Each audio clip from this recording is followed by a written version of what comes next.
Now, should you buy a V6 Mustang? No.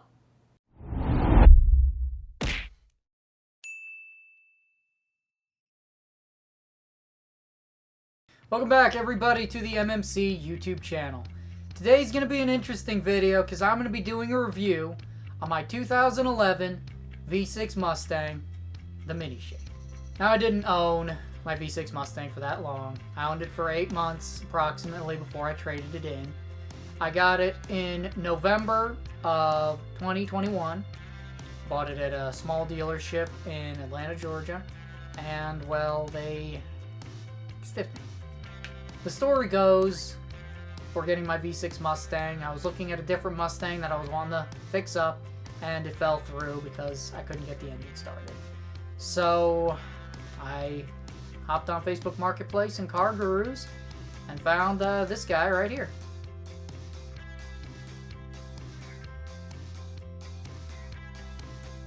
Now, after I saw it in person, I realized that it was far from perfect, to put it nicely, but I went ahead and bought it anyways. Now, this was the car that I learned the drive stick on, and I've had a couple of okay memories in it, but it didn't satisfy me fully, which is why I did end up getting the new Mustang Muscle Milk.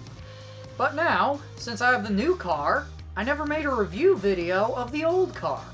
So that's what this video right here is for.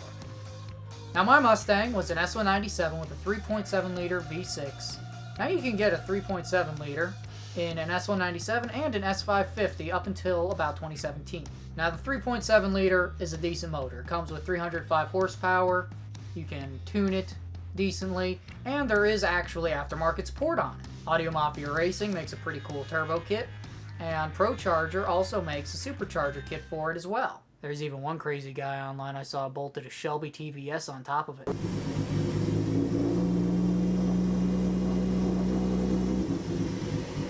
Now, of course, the base model Mustang, the big difference between the GT is the V6.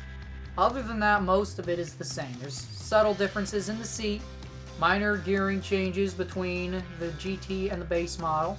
But one of the big differences between the V6 model and the GT is the V6 is lighter.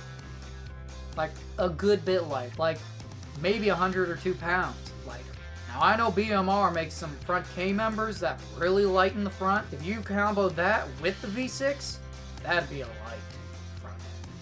Now, the lightweight front end and the smaller displacement put together gives the V6 Mustang much better fuel economy over the GT, which is one of the biggest appealing parts of having a V6 over a GT. But you didn't buy it for the fuel economy, did you?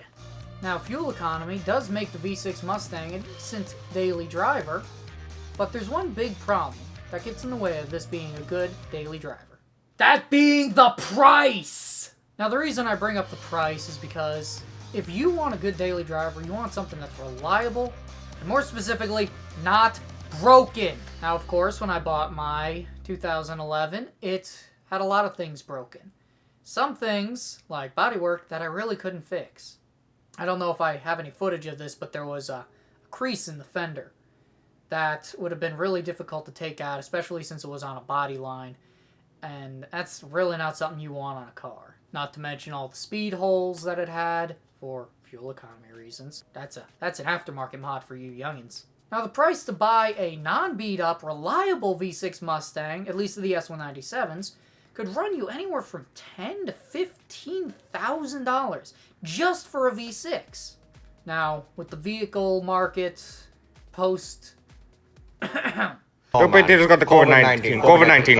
It's been really hard to find good-priced automobiles. Even the price of GT Mustangs have gone way up. But anyways, my personal thoughts on my 2011 Mustang. It was okay. I didn't like it. Of course, I tell you, it was beat up. But the main thing that I had to complain about was that exhaust note.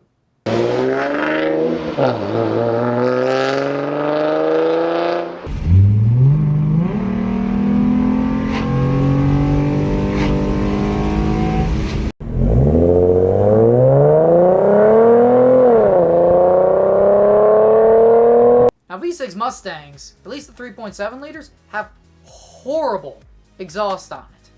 The only thing that I could think to remedy it would maybe be like some shorty headers. But other than that, it sounds terrible.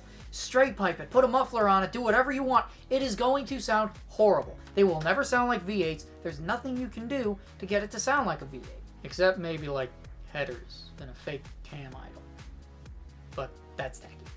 But between all of this stuff, the main reason why I would tell you not to get a V6 Mustang would have to come down to there's just not a reason.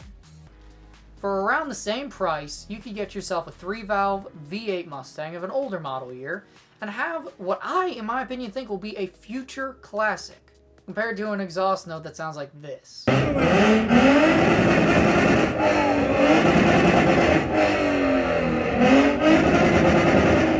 Now, the only real reason why I could even conceive of somebody wanting to buy a V6 Mustang is for a badass track car.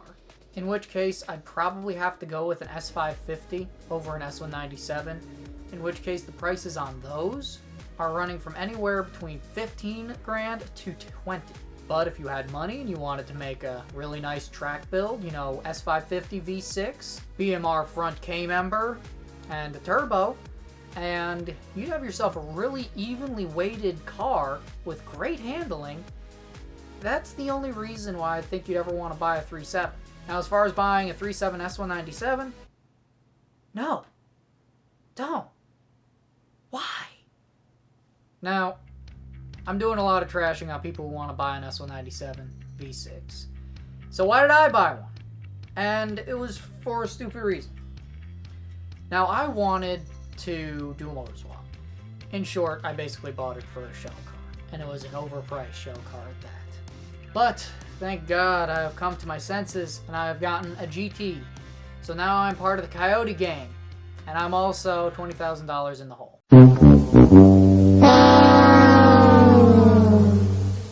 So if you'd like to help me finance my bad decisions, you can like and subscribe here on the MMC YouTube channel. Share it with a friend if you'd like. And let's try to get this channel growing. Anyways, thank you for listening to my ranting. And my name's Mikey, and I'll see you later. If you want to see more content, click on one of these videos if you dare.